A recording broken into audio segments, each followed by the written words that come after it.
Mark Douglas spent 30 years inside trading rooms watching small account traders destroy themselves.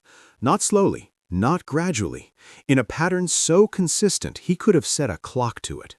He watched traders working with $50, with $200, with $500, traders who had valid strategies, who had done the research, who understood their setups, and he watched them fail in the same way for the same reason again and again. And the reason was never the one they thought it was. Most small account traders believe the problem is their account size. They believe that if they had $10,000 or $20,000, everything would be different. They would trade better. They would follow their rules. They would have the patience their system requires. The money would make the difference. That belief, that specific belief, is the very thing that is destroying them. Not their strategy, not their broker, not the market. The belief that size is the problem. Mark Douglas left behind more than books and seminars.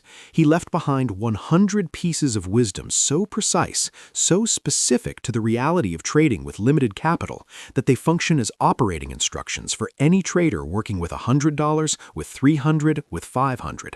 Not summaries of someone else's ideas, the actual substance of what he observed inside real traders in real markets over 3 decades of watching people succeed and fail at the same psychological game. This video contains all 100 of them, compressed into the time you have right now, aimed directly at you. What he understood first, and this is the foundation of everything that follows, is that the market does not care about your account size at all. A $50 account and a $50,000 account experience identical price movement. The candles on your chart do not know how much money is behind them. The setup forming on your screen right now does not adjust its probability based on your balance. The market is completely indifferent to everything except the collective behavior of every participant inside it. But here is what does change with a small account. Everything inside the trader changes. The relationship between the money at risk and the money available is compressed. When you are risking $20 on a setup and your total capital is $200, that is a 10% exposure on a single trade. Psychologically, that trade is a completely different experience from risking $20 with $20,000 behind you. The chart is identical, the setup is identical, the market's reaction will be identical. The trader is not. The trader is operating under a completely different set of internal pressures, and those pressures, not the chart, not the strategy, are what ultimately determine the outcome. That internal difference, that compressed, high-stakes feeling that every small account trade carries, is what Mark Douglas spent his career studying. He reached conclusions about it that most people in trading education never did, because most people in trading education had never actually traded small. They had never felt what it is like to watch a position move against you when losing it means you cannot trade again for a week. They had never experienced the particular kind of desperation that lives inside a $200 account and a system that keeps not working the way it should. Mark Douglas had seen it. He had worked directly with traders in that position, and everything he ever said about the trading mind carries extra weight when you understand that. He was not building theories from a distance. He was describing what he had watched happen over and over to real people in real markets with real money they could not afford to lose. What he learned gave him 100 things to say about it, and by the end of this video, you will have received all of them. He called it the probabilistic mindset, and he said it was not one of the important mental shifts a trader could make. He said it was the most important one, the single shift that determined whether every other piece of knowledge the trader had would work or would fail to work. Here is what he meant. Every trade you take is one instance in a series, not the most important trade of your career, not a test of whether your strategy works, not a statement about who you are as a trader. One data point in a distribution of outcomes that will, across enough trades with a valid edge, pay you, but only if you are still in the game when it does. That is the entire game. Not winning any single trade, surviving long enough for your edge to express itself across enough trades that the probability resolves in your favor. Small account traders lose this game most often not because their edges are invalid. Most people who have spent 6 months seriously learning to trade have a functional edge. They lose because they treat each individual trade as if it is the whole game. When each trade carries that kind of weight, every loss feels catastrophic. Every missed winner becomes unforgivable. Every drawdown becomes evidence that something is fundamentally broken. And from that emotional state, you start making the decisions that actually do break accounts. Mark Douglas made this observation after working with hundreds of traders over decades. He noticed that the traders who survived and eventually built consistent returns were not the ones with the most sophisticated systems. They were the ones who had changed something fundamental about how they related to uncertainty. They had accepted, genuinely accepted, not just nodded at intellectually, that any single trade could lose, and that this did not mean the trade was wrong to take. A trade can be perfectly correct and still produce a loss. Understanding that distinction, truly understanding it, in the body as well as the mind, changes everything about how you trade. Jesse Livermore understood this before Douglas gave it a name. Livermore wrote that his most profitable periods were periods of extreme patience, weeks of doing nothing while he waited for the conditions that matched his criteria. He knew what his edge required. He did not need to prove it to himself every day. What ultimately destroyed Livermore was not the market. It was the moments when he stopped trusting the process and started trusting the feeling. The lesson Douglas drew from traders like Livermore was precise. The enemy is not the market. The enemy is the trader's internal need to make uncertainty resolve faster than the market naturally resolves it. For the small account trader specifically, this concept carries particular weight. Your capital is limited. You cannot absorb consecutive losses the way a larger account can, which means you must be more selective, not less, more patient, not more aggressive, more precise about what you risk on each trade, not more willing to gamble because the dollar amounts feel small. Douglas was clear about this. He said that the trader who does not respect their $200 account will never learn to respect a $20,000 account. The disrespect is not about the amount, it's about the habit, and habits don't suddenly improve when numbers get larger, they intensify.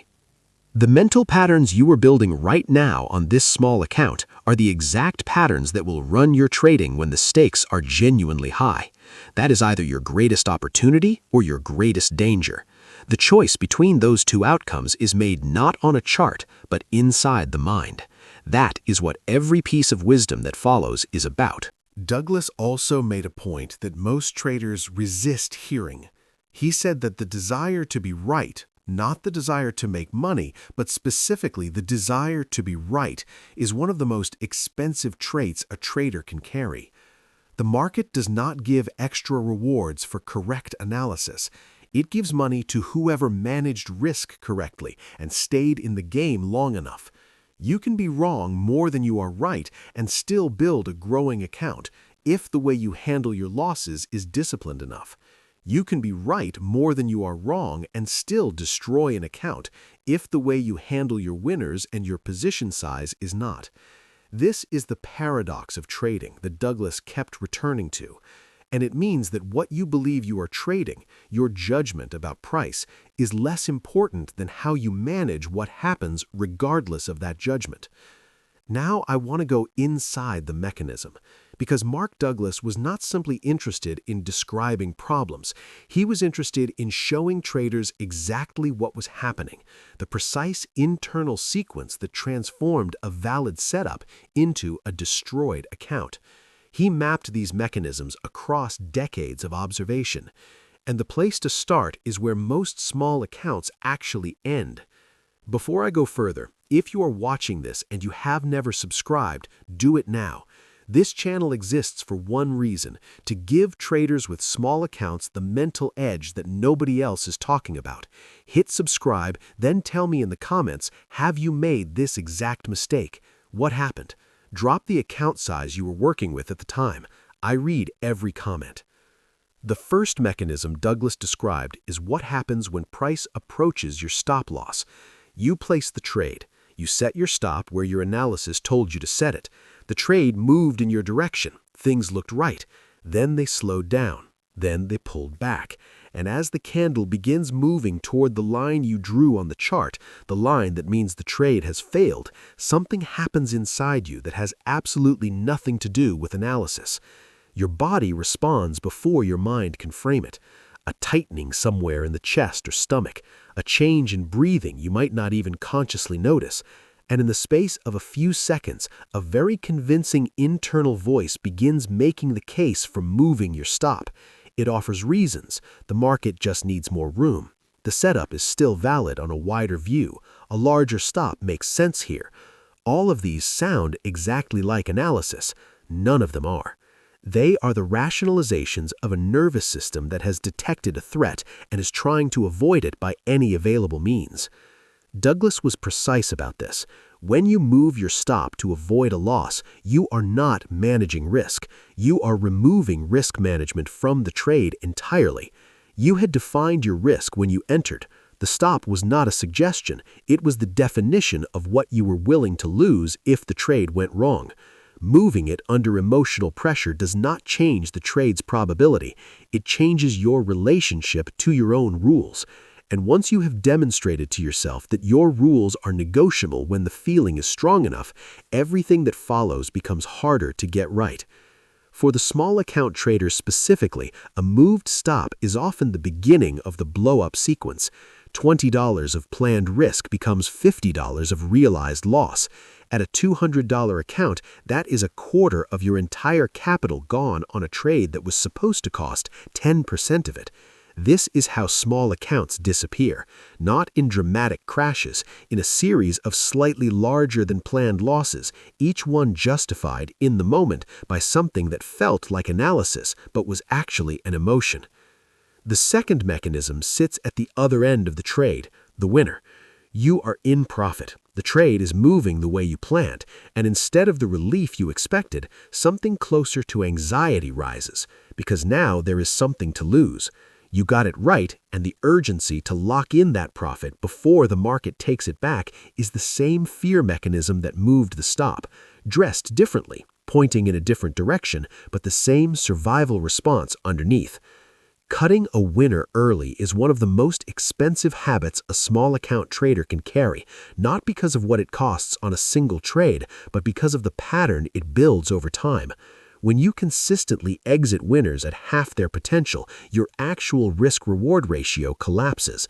You can have a 60% win rate and still lose money if your winners are averaging less than your losers. Douglas called this paying attention to the wrong information. Your plan told you where to exit. The feeling urging you to exit early is not your plan. One of those two things is based on probability and preparation. The other is based on fear. They cannot both be right, and you cannot follow both at once. The third mechanism is hesitation. You see your setup forming.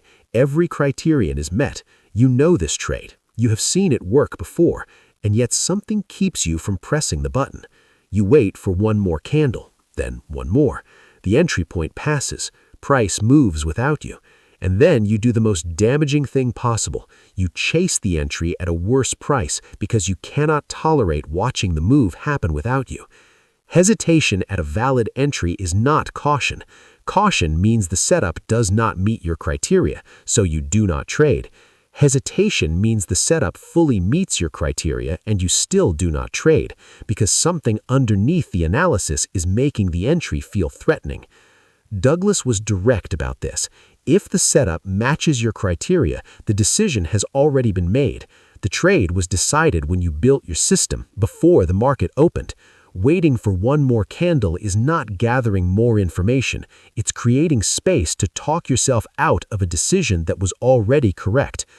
The fourth mechanism destroys more small accounts than any other. Revenge trading. You lose a trade. You feel it. Not just in the numbers, but in the body, in the ego, in the sense of self that has become entangled with whether the trade worked. And before the logical mind has fully processed what happened, the emotional mind is already planning the next trade, bigger, faster, urgent, because the money needs to come back, and it needs to come back now. Mark Douglas called this the clearest sign that a trader has lost the probabilistic mindset entirely. The market doesn't know you just lost. It doesn't owe you a recovery.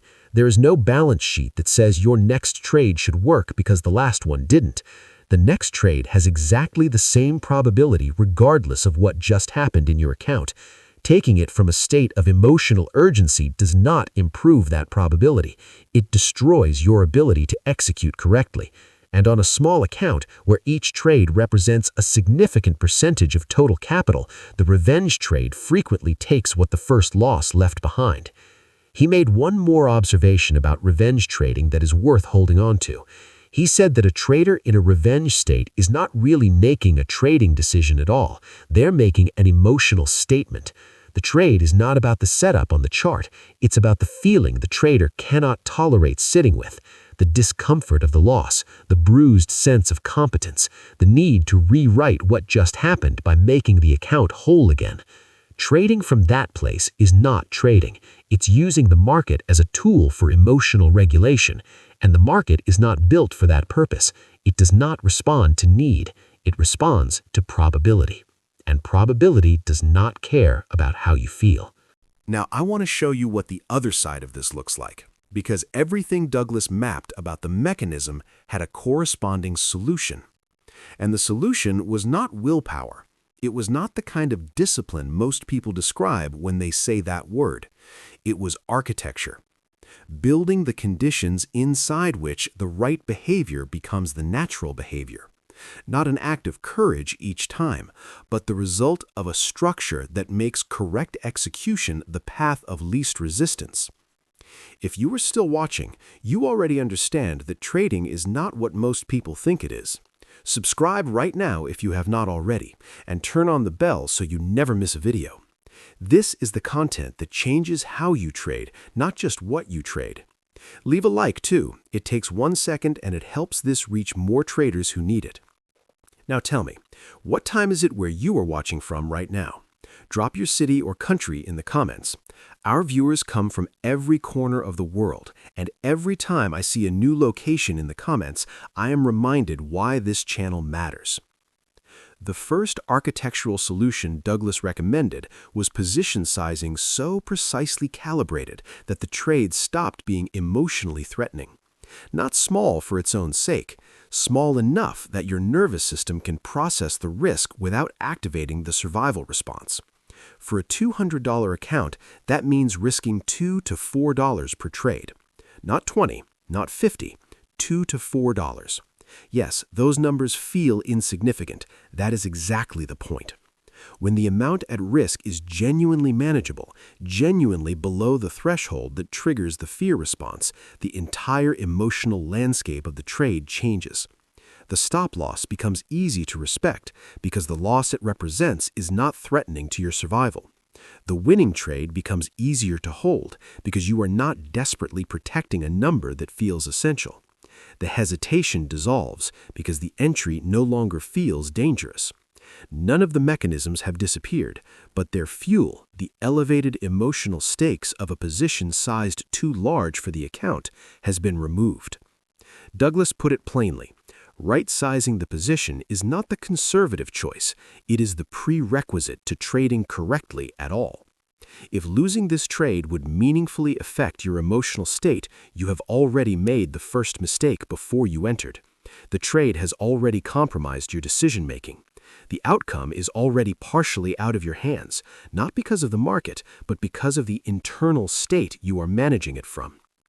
For the small account trader specifically, this means working with micro lots, with the smallest available contract size, with position units that feel almost too small to bother with. Not because you are limited, because you are in training. You are training your nervous system to execute a process correctly. And that training is only possible when the emotional interference is low enough that you can feel what correct execution actually looks like, what it is like to set a stop and leave it, to hold a winner past the first urge to exit, to enter without hesitation because the setup is right and the risk is defined. Those experiences cannot happen at a position size that keeps you in a survival state for the entire duration of the trade. The second architectural solution was the pre-trade process. Douglas was a strong advocate for deciding everything before the market opened. Your criteria for entry, your exact risk amount, your target, your exit conditions, your stop location, all of it decided in a state of emotional calm before the market was moving and before any money was at risk. written down, made specific, and then, when the setup appears during the trading session, your only task is to compare what you see to what you planned, not to think, not to feel, to execute. This sounds simple. It is not, because the moment real money is involved, the mind begins offering alternative interpretations of the plan. The setup that was clear in the morning looks ambiguous in the moment. The risk that felt reasonable before the market opened feels excessive once you can see the candle moving. This is why specificity matters. If your criteria say the trade is valid, you take it. If they do not, you do not. No gray area, no room for interpretation. Gray areas are where accounts disappear, one negotiated exception at a time. Douglas also made a recommendation that every small account trader should take seriously. Remove yourself from the chart once the trade is placed. Checking the position every 5 minutes does not make it more successful. It amplifies the emotional experience of holding it. Every time you look at a live chart while in a position, you expose yourself to short-term noise that activates the exact fear responses you are working to eliminate. Set your stop, set your target, manage the trade according to the rules you built before the market opened, then step away and let the trade do what you planned for it to do. The goal of every trade is not to win it. The goal is to execute your process correctly. A correct execution that produces a loss is a success. It means the system worked. It means your risk management held. It means you built one more instance of rule following in your behavioral history, and that history is the trader you are becoming. A winning trade taken incorrectly is a problem because it teaches your nervous system that overriding your rules produces rewards. That lesson will cost you far more than the win was ever worth. You are not, in this phase of your trading, building winning trades. You are building the winning trader. Every time you follow your rules on a small account, every single time, you are installing the behavioral patterns that will run your trading at a larger scale. Every time you break them, even once, even for a small amount, you are reinforcing the patterns that will eventually cost you something genuinely significant when the stakes are higher and the account is larger.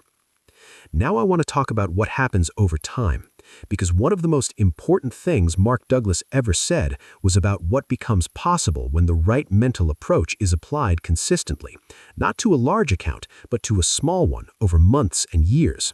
And he said it in a way that should change how you think about where you are right now. Compounding is not primarily a mathematical concept, it's a psychological one. The math of compounding is available to every trader. Any calculator can show you what consistent growth does to even a modest starting balance over 3 years, over 5 years. But the math is not the story. The story is whether the conditions that compounding requires, consistency, capital preservation, and emotional discipline, can be maintained long enough for the math to matter. And that is entirely a mental game. Richard Dennis started his trading career with $400. He grew that capital to over $200 million. That number sounds like legend, but what is less often discussed is the foundation underneath it. A system with defined risk on every trade, rules established before the market opened, and the discipline to follow those rules without deviation across thousands of individual trades over many years. The strategy was available to anyone willing to learn it. The mental consistency to apply it without deviation over that time horizon was not available to everyone.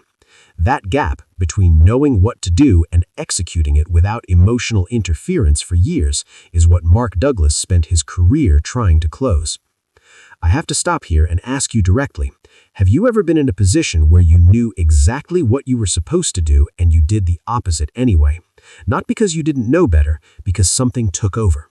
Write what happened in the comments. I want to hear your story. Every single comment gets read. Larry Williams took $10,000 and grew it to over $1 million in a single verified trading competition. The lesson most people take from that story is about the returns, what the market makes possible. The lesson Douglas would have you take is about the mental state required to make those decisions, the entries, the exits, the position sizes, at a moment when the pressure is real, the stakes are genuine, and every emotion in the room is arguing for a different choice. Williams knew his system. He executed it clearly when the moment demanded it. That combination, thorough preparation and clean execution under maximum pressure, is what compounding actually requires at every scale. For the small account trader, the compounding proof is not about specific numbers. It is about understanding what you are actually building. Every week you protect your capital. Every week you follow your rules, execute your process, avoid the revenge trades and the oversized positions. You are not just protecting your account balance. You are building the mental architecture that allows a compounding process to function. The habits, the calibrated emotional responses, the practiced ability to hold a winner and cut a loser and not flinch at either. That architecture is not something you can install in a week. It is built trade by trade, session by session, over months. The traders who blow their small accounts and start over reset to zero, not just in money, but in the behavioral record they were building. The traders who protect their capital do not reset, they compound. The account grows slowly, the mental habits grow alongside it, and eventually, with enough consistency, the account and the habits reach a scale where they reinforce each other in the way Douglas described as the foundation of the real edge. He said this clearly: the small account is the most efficient teacher of trading psychology that exists, not because the stakes are low, because the stakes are high enough to produce genuine emotional responses, the fear, the urgency, the impulse to deviate, but low enough that you can survive the lessons those responses teach you. A mistake on a $200 account at 1% risk costs you $4. The lesson learned from that mistake is worth thousands of dollars in future capital you will no longer hand the market. Protect the account. Protect it as if it is the only one you will ever have, because right now it is, and every day you keep it alive, following your process, executing your rules, making the decisions that feel boring but are correct, is another day in which the trader you are becoming is getting stronger. Step back from the specifics, because there is a principle underneath everything Mark Douglas ever taught, a truth he kept returning to across 30 years of working with traders at every level. And I want to state it clearly before you leave. The market does not care who is smart. It does not care who is educated, who has the best platform, who has studied the most charts or read the most books or spent the most hours watching videos. The market only responds to one thing: the execution of a valid edge with appropriate risk repeated consistently over time. That is the formula. And the obstacle to that formula is never the strategy itself. The obstacle is always the same: the human mind in the presence of real money and genuine uncertainty, finding reasons to deviate from the process that the calm mind already built. You are not behind. Whatever your account looks like right now, whatever losses you are carrying, however many times you have made the same mistake in the same week, you are at the beginning of the only path that has ever led anywhere in this game. Not the shortcut, not the secret indicator, not the broker that finally gives you the right conditions. The path of disciplined, patient, process-focused execution on whatever capital you have right now, until the process is so internalized that deviating from it feels wrong, until the habits you have built are so embedded that they show up automatically, not because you remembered to be disciplined, but because that is who you have become. Mark Douglas spent 30 years trying to give traders what they needed to survive this game. Every piece of wisdom this video has delivered came from that work, from a man who watched real traders at every stage, from the trader with $50 trying to figure out why it keeps going wrong, to the experienced professional who still could not understand why the emotional patterns had not changed with the account size. His answer in every case was the same: the work is not on the chart, it is inside the mind, and it starts exactly where you are. The traders who survive the small account phase become the traders who eventually handle larger capital correctly, not automatically, not just because time passes, because the habits are the same habits, the discipline is the same discipline. What you build here travels with you, and what you do with your next trade, whether you follow the process or let the feeling override the plan, is not just a trade decision, it is a decision about the trader you are choosing to become. The market does not reward who is right, it rewards who is still in the game. Ask yourself honestly, are you trading to build something or are you trading to feel something? The answer to that question will tell you everything about why your account is where it is right now, and it will tell you exactly what needs to change. Tell me where you're watching from, your city, your country. Drop it in the comments right now. We have viewers trading from every part of the world, and every new location that appears in the comments reminds me that this is a global community of people working toward the same thing. And tell me this, what account size are you working with right now? $100, $300, $500, more? Wherever you are in this journey, you belong in this conversation. Write it below. Before you go, remember this, the market does not reward who is right, it rewards who is still in the game. If this video gave you something, subscribe and turn on the notification bell. The next video continues this conversation. Share this with one trader you know who is fighting the same battle. And right here on your screen are 2 more videos that go deeper into what we started today. I'll see you there.